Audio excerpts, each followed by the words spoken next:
Okay, greetings, hello, welcome back to the Philosophy Club here in the middle of France. And today is the, I think it's the 20th of August. And it's been another hot day here in La Creuse. Lovely time of year. So we're going to be looking, like we did last week, at the tarot of the gods again. We're going to choose in turn. My guests will choose a deity. And I'll say a few words about it based on my 2-volume work, which is 1,000 pages. I have to say, it's the most comprehensive academic study of the tarot that I know of. I've looked at all the books on the tarot available, including academic ones and popular ones and stuff. And I think nobody's ever tried to do them in as much detail. And very few philosophers have taken the tarot seriously. It's more the populist fortune-telling types and occultists and things. So it's quite unusual to find a philosopher writing about the gods of the tarot. But anyway, I'll share what I've learned, and it's a non-dogmatic kind of perspective, but it's just a perspective on these deities who are pretty interesting. And then we're going to look at how they sit in relation to the periodic table, which is a scientific tool to understand how all these different religions fit together, and the philosophies from each culture. Today, I believe, is the anniversary of the Battle of Thermopylae, when the 300 Spartans held off thousands of Persians. I mean, that was a religious conflict in that the Greeks believed in their gods, Zeus, Athena. Artemis was a very important god to the Spartans, and Aphrodite was as well. And the Persians believed in Ahura Mazda, there on the table under the Zoroastrians. They believed they were fighting the forces of evil. They stood for Ahura Mazda, the good god. And the Greeks were led by Angramenu, the demonic. So that's an example of an early kind of religious conflict. I would have come into that battlefield and sat down with my tarot of the gods and my periodic table and done a Socrates on them and made them elevate their conflict to a higher level, which is what the Greek philosophers were trying to do, but failing. So anyway, that's to start with. Let's proceed to the first deity and see who comes up.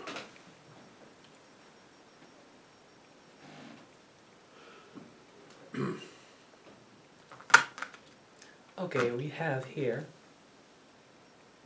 I'm not sure where the name is written. Plutus? Yes, I think that's the one. And what is it? The Earth, isn't it? So it's the 8 of Earth. Plutus, yes. So there's the card. And he was the god of wealth in ancient Greece. So in that Battle of Thermopylae, there would have been a few people who were interested in Plutus. And he was sometimes assimilated to Pluto, who was the god of the underworld, because wealth comes from the earth. And he was seen as possibly the same, and therefore the same as Hades, which is another name for the god of the underworld. In Latin, he was called Pluto. And it's the origin of our word plutonium, which is one of the most dense elements. It's a metal that is, really dense, and that's why it breaks down easily in explosions and creates atomic bombs. As I've just seen the film Oppenheimer, that's all about using uranium, which is another dense metal, and plutonium, who's named after this god. So, in a sense, I mean, the Greeks didn't have a devil, but this was pretty close to it. He was regarded as the brother of Zeus, and he's to do with the mysteries of embodiment coming into matter. And we all know the story of what happened when Persephone went into the underworld and was captured, and then ate from the fruit that was offered, the pomegranate, and then was trapped in the underworld. Well, that's all a myth, a metaphor for embodiment our souls are free-floating spirits, but we are trapped in bodies, said philosophy. And indeed, Plutos, this god, was very important in the mysteries of Eleusis outside Athens. He was regarded as a sacred deity. And when you went to the mysteries at Eleusis, you were given a special drink to drink called the Kikaon, which they think was tinged with all kinds of herbs, but also psychedelic barley, an ergot that grew. And this book, recently out, The Immortality Key, by Brian Murarescu, is a retelling of the Eleusis story. What this ergot was, it gave the same effect as LSD, and it revealed to the psyche, which is why it's called a psychedelic, that actually you're a soul, you're not just a body. The body will drop away one day, and you'll go back to the pure realm of the heaven worlds. And that's what happened to the initiates at Eleusis. The story is that Persephone was given 6 months of the year she had to spend in the underworld in embodiment, and then 6 months she was allowed to be with her mother Demeter. And there was actually a temple to Plutos at Eleusis that archaeologists have found. So he was an important deity, and for many people it's very difficult to cope with being embodied in a body.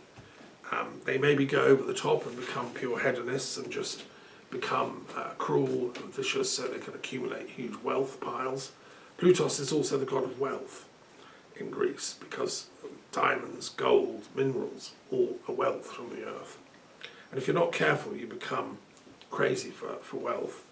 Like Putin, who is one of the wealthiest men in the world, and using violence and the threat of plutonium bombs to terrorize the planet. One of the later great sages at Eleusis and Delphi was called Plutarch, a priest of the mysteries and a philosopher, who described the mysteries of Eleusis very, very clearly. So, and there's even a poem in Dante. Dante has Plutos as a demon of wealth guarding the fourth circle of hell. And his poem is as follows, there's a section. Father Satan, you're the king. Thus Plutos with his clucking voice began. And Virgil, that benignant sage who all things knew, said to encourage me, let not thy fear harm thee, for any power that he may have shall not prevent thy going down this crag.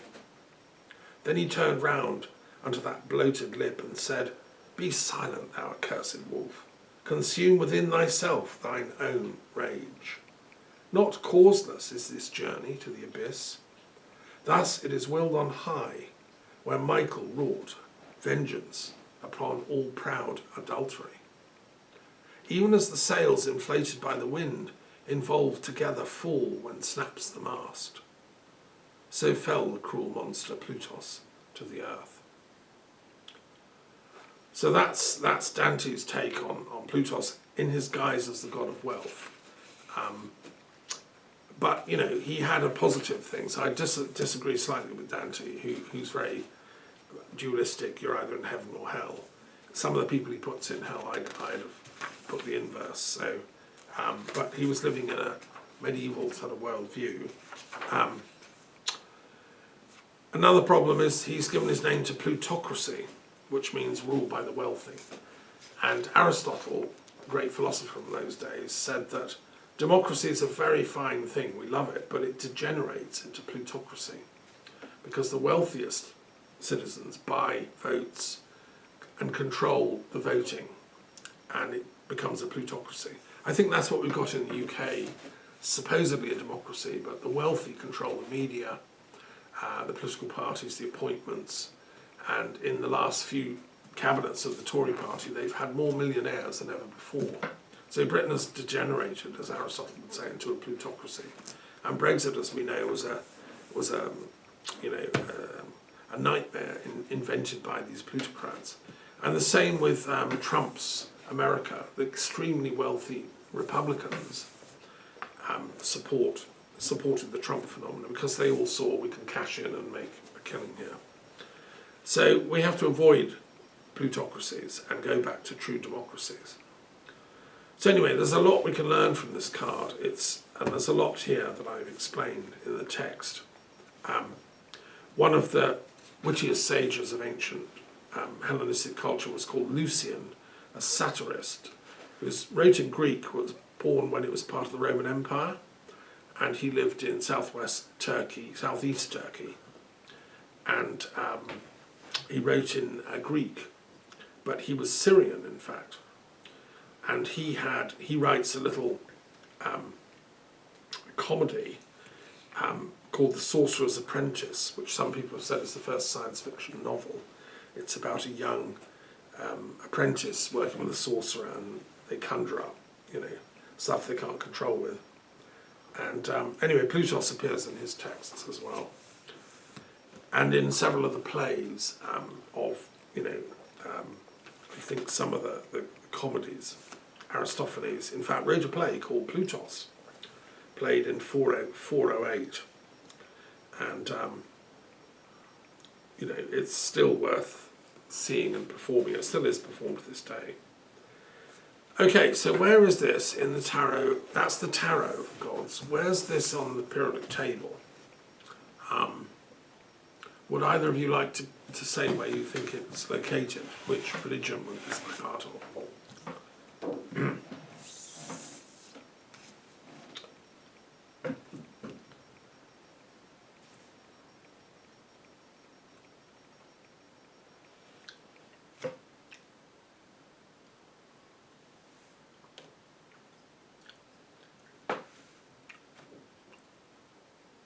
Lisa? Primal Greek, 13p. Yeah. Well done, yeah, right answer. Well done. Okay, so it's a primal religion, pagan religion, which is at the top of the chart. And it's on the second row down, number 13. It's the Greek religion, ancient Greek religion. Now I've estimated there are 100,000 serious signed up followers of ancient Greek religion still alive. I include in that classical scholars that speak and read Greek. They think Greek. I sort of almost qualify for one of those myself. I'm a Hellenist and a lover of Greek philosophy and religion, so as a Neoplatonist I'd probably be one of those 100,000 people that are immersed in Greek culture. There are, in Greece itself, in country, there's some Greek revivalist movements that go out and do rituals in the temple sites, dress up like ancient Greeks and have torch processions and stuff. So there is a few thousand of them still active. And elsewhere in the world, some people still look back on Greek religion as a high point of humanity's religious history. So 100,000 may be alive today. And of course I'm involved with the project to re-establish the Delphic Games in Delphi, and that's connected to that was the spiritual homeland of ancient Greece, Delphi, where the oracle was. It was under Apollo and Gaia and Dionysus, the mysteries there. And Plutos was also involved in Delphi. In fact, I think he had a temple there as well. So I've estimated 1 billion in the whole history of humanity have followed this Greek religion. It started, archaeologists and historians of religion reckon, from ancient Crete, so we're talking 1700, 2000 BC. The Minoan religion morphed into the ancient Greek religion. Zeus was born on Crete. The cave where he was born is a pilgrimage site to this day. Hera, his consort, is thought to have been a descendant of the Cretan Minoan mother goddess. That women were very powerful in Minoan culture, and indeed in Greek culture earlier on, in the Bronze Age times. And so by the time of Homer, he lived about 800 BC, but the Trojan War took place about 1200 BC, so he was telling oral stories about the war. And so, you know, from 1000, at least, well, I'd say 2000 BC, down to when the Greek pagan religion was more or less abolished by order of the Roman Emperor or Byzantium in about 390, 400 AD. That's 2,500 years, basically. And during all that time, Hellenistic spirituality spread, of course, with Alexander the Great all the way to India, Afghanistan, Bactria, Alexandria, and Egypt became Greek-speaking. They blended with the Egyptian religion and became followers of the Hermetic mysteries. Hermes was another very important Greek god. So you could have philosophical discussions anywhere from, you know, northern India through to Egypt, through to Britain, which was then a part of the Roman Empire, which intellectually the Romans believed in the Greek gods and married them up with their gods. So I reckon about 1 billion people probably in that whole time period. And then, of course, since Greek religion came back with the Renaissance, when we rediscovered the Hermetic texts in about 1440 AD. And then that Hermetic text was sent to France, to England. John Dee and Guillaume Postel and other savants in Florence got hold of this and revived the Greek mysteries, which also underpins some of the rebirth of Freemasonry. Many Freemasons say their mysteries go back to ancient Greece. They're a continuation of the ancient mysteries. But I think they also had other elements conjoined. And of course there is a strong tradition within Christianity that although people became Christian, they didn't lose their fidelity to the ancient wisdom. And the fact that the word philosophy has survived, it's an ancient Greek religious term from Pythagorean times, as the apex of wisdom,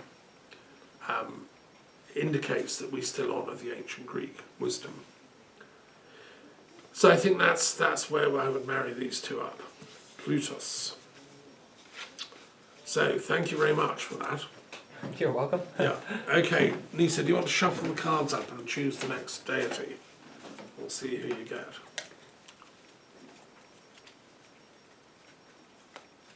And if you have any questions about what I've just said, you know, feel free to ask. Or we can wait to the end.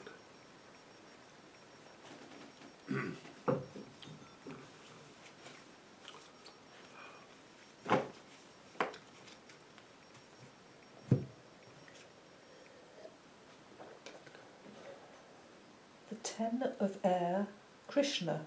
Oh, right. Bless him. Here he is, with Radha, his consort, in the top bit, and then he's on the chariot teaching Arjuna about, you know, morality and warfare and karma. A famous passage in the Bhagavad Gita, which tells the story of Krishna's teaching there. So he's the Ten of Air in the Tarot of the Gods. He's a very important deity. And has multiple roles in ancient Hindu wisdom traditions. One of the most popular gods in India and in Hinduism. He's regarded as an avatar of Vishnu, who is one of the elements of the Trimurti, the threefold divine nature. So the Hindu philosophers say God comes, the male gods, they all have consorts, comes as three: Brahma the creator, Shiva the transformer, and Vishnu the maintainer. So we can think of him as the handyman who fixes stuff to keep the universe going. You know, it's easy to create stuff, but keeping it running is the repair guy. And that's why he sends avatars into this planet, because we humans are still not very evolved and clever, and we keep almost destroying it. We're destroying it ecologically with global warming. We're destroying it with poverty and hoarding, you know, so that many people are poor and not having a particularly good quality of life. And there are forest fires raging in Canada as I speak. Then there's the wars raging in Ukraine and elsewhere. These are all things demanding a repair job by the handyman of the universe, which is Krishna. And it's been going on for ages. It's like all the time, each generation, mankind tries to destroy everything. So Krishna comes and takes incarnation as various avatars. And one of these was Krishna, which is related to the word dark or dark blue. And we know a lot about his stories, his legends. He was a prankster. He was born already intelligent, speaking. And he grew up with a fondness for mischief, playing with his friends. And as he grew a bit older, he got interested in girls, and he was always flirting with them. And one famous story is when the gopis, who were like the milkmaids of their part of the forest, they all went for a swim in the river, and he stole their clothes and went and hid in a tree, and they were very embarrassed. So he had a slightly mischievous, a playful side to his nature, because he's on the side of life. Krishna wants to preserve life. Otherwise, why bother? Let's all just commit suicide and blow ourselves up. No, Krishna loves life, and therefore loves love. And he had a great love affair. He eventually got together with Radha, his magical consort. So Radha Krishna is a popular name in India. Radha Krishna was one of the best Hindu philosophers. He's shown dancing often, because his dance is what keeps the universe going. If he stopped dancing, things wouldn't be maintained. And there are festivals like the Rasa Leela and the Janmashtami in different parts of India where people even make giant human gymnastic pyramids, and there's a lot of dancing involved. In the epic poem of the Mahabharata, he's shown as a king, but who's a sage, and whose instinct is non-violence, like all sages. But because the Pandavas had been oppressed in the story, they came to Krishna for advice, and Krishna said, "I'm not going to fight in this war, but I will be the charioteer of Arjuna, who was one of the heroes of the Pandavas." And it all comes to a crisis at the Battle of Kurukshetra, which is not far from Delhi now. He said, "I will not raise any weapon," but he gives intelligence advice to Krishna, which actually swings the battle on a couple of occasions. There's a brilliant stage version of the Mahabharata by Peter Brook, a great filmmaker and theatre guy, which was on BBC television a while ago, and it shows Krishna's interventions are critical. And what he says, because just before the battle breaks out, Arjuna is very downhearted and doesn't want to fight. He says, "I want to go and live in the forest and be a sage and totally non-violent. Why should I fight? I see brothers and cousins on both sides of these armies." And Krishna gives him a talking to. He says, "It's all illusion. This is all Maya. The body is never real. You're just a bubble of energy. But we have to do our dharma. We have to fulfill the cosmic law. And on this occasion, it's important that this battle is won by the right side." And I mean, you can think of this, you could do a retelling of this dialogue on the Ukraine-Russian battlefield right now. And some Ukrainian guy saying, "I don't want to fight, I'm sick of it, I'm killing my fellow Slavs," and having a nervous breakdown. And his kind of mentor, the Krishna figure, would say, "Yeah, but it's important for Dharma's sake that the Ukrainians win. They were invaded, they've been oppressed, they've been tortured, and men and women, 4 million women have had to flee the country, and children. So for the sake of upholding Dharma, you have to sometimes fight," is what Krishna tells Arjuna. And he explains the metaphysics behind all this. It's one of the most profound philosophical texts in world history. He explains reincarnation, We have many lives to perfect our karmic, score sheet. And the more good we do in the world, the more truth we tell, the more we create conditions of non-violence through truth, which is the only way you can create non-violence. Then that all is good for your own karmic score sheet, but also for the planet as a whole. Gandhi was a great lover of the Mahabharata, and it inspired his struggles for non-violence. He never said you shouldn't fight. He said you've got to fight very intelligently. Like Krishna, you don't have to use outer weapons to struggle against evil. You should be like a wisdom agent, which is a higher level intelligence operative, and try and work out the path of wisdom. I like this story because it's very much like the Druids in the Celtic world. They never fought battles. Druids were not there with their swords. They were the wisdom agents who tried to prevent the battle happening by talking to all sides to make them have a peace agreement. And then if that failed, they would support the ones who'd been wronged with their intelligence, a bit like Gandalf does in Lord of the Rings. He's like a film version of a druid, and Tolkien was inspired by all that. So, and they win eventually. Yudhishthira, who leads the Pandavas, wins the battle, and it's a tragedy because many good people die. And eventually Krishna himself dies. The story is that he's gone off into the forest because he was a human in that life. He was a real person. At some point during this conversation with Arjuna, Arjuna says, "Who are you to teach me all this stuff? Like, are you some kind of god? What are you? You're so awesomely wise." And Krishna says, "Well, yes, I'm Vishnu, but you don't want to see that. You don't want to know that. You can't cope with that." And Arjuna insists, "No, show me." And so at a point in the poem, Krishna dissolves into the Lord of the Universe, Vishnu. And as Arjuna's looking at him, he sees all the intergalactic superclusters and all the planets and all the lives and all the beings. Like a fractal kind of image. It'd be great. You can see it in your mind's eye. And it's just too awesome. And Krishna says, "But I can't, no. Go back to being normal, human."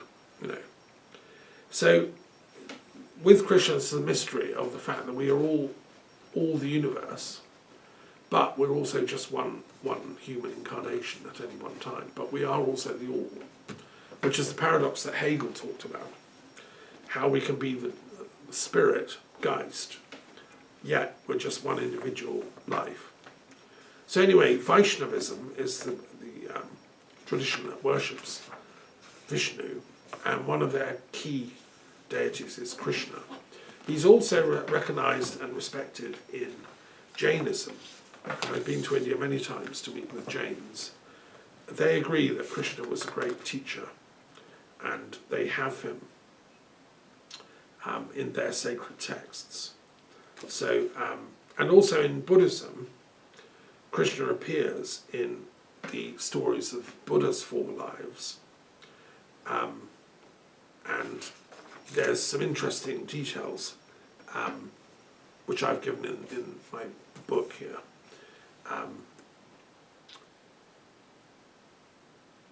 Buddha at one point says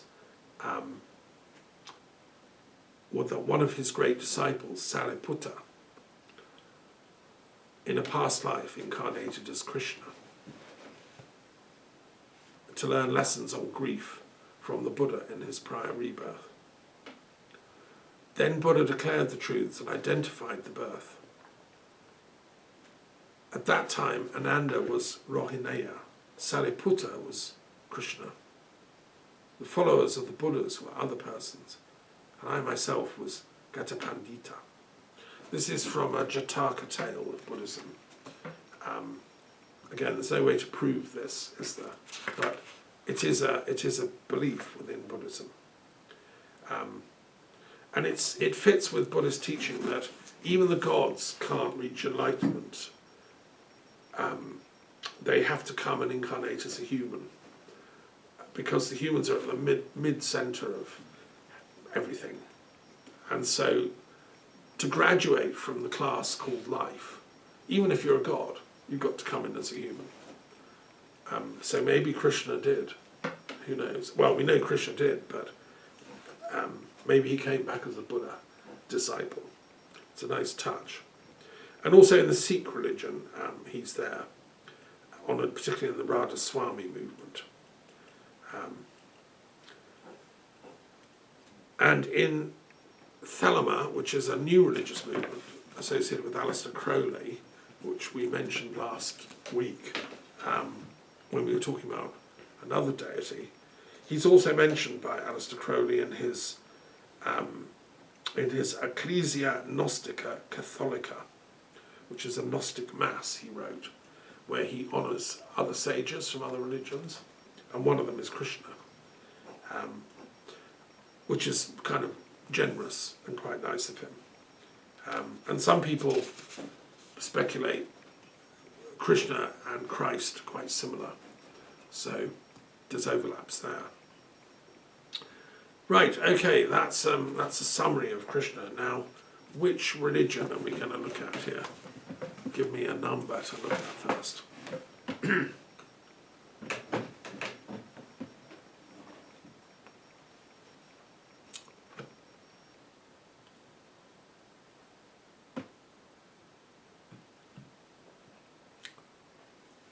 Any ideas now? Well, somewhere between the Hindus that would be obvious. Right. But I'm looking for maybe other religion who somehow fits to his mindset. Sure. Okay, well, we'll start with the Hindu one. Which of the main Hindu ones listed there is the main one for Vishnu? There he is, 64. Right. So it's one branch of Hinduism, the Vaishnava tradition, and it's very, popular. And I've estimated there's at least 200 million followers of Vishnu. Not all in India. There are many Indians scattered throughout the world. Even the British Prime Minister, Rishi Sunak, is a Hindu. He probably prays to Vishnu, maybe even to Krishna. Many Hindus do. I've been to Hindu temples with Vaishnava followers. There's, of course, the Hare Krishna movement, ISKCON, which is very popular. That's got many hundreds of thousands of followers. And George Harrison and the Beatles were in favour of that. George Harrison gave them a headquarters in Hertfordshire, back to Vedanta Manor, which is still going. So they're still going. And if you walk around London, you see them on the streets, bashing their cymbals and singing their chants. I've been to the Krishna temple in Bangalore, which is huge and very amazing, worth a visit. And there are several of these amazing Krishna temples scattered around, run by the Krishna consciousness people. And their main text is the Bhagavad Gita, and they study this story of the exchange with Arjuna in great detail. And there are temples to Vishnu all over India, from the Himalayas down to the furthest southern tip. So 200 million probably right now. That's a lot. I've estimated 3 billion in the whole of history. Again, it's difficult to say. Obviously, population has now skyrocketed in this generation, but populations in previous generations were less. So I'd love to work with a specialist in the history of populations, demographers they're called, to really work out. But of course this is all, how many Hindus were alive in 100 AD? It's almost impossible to answer that exactly. And then how many each generation, if you take each generation lives for 25 years before it comes with another generation, then how do they accumulate, Anyway, I reckon 3 billion have followed this path. So would you say that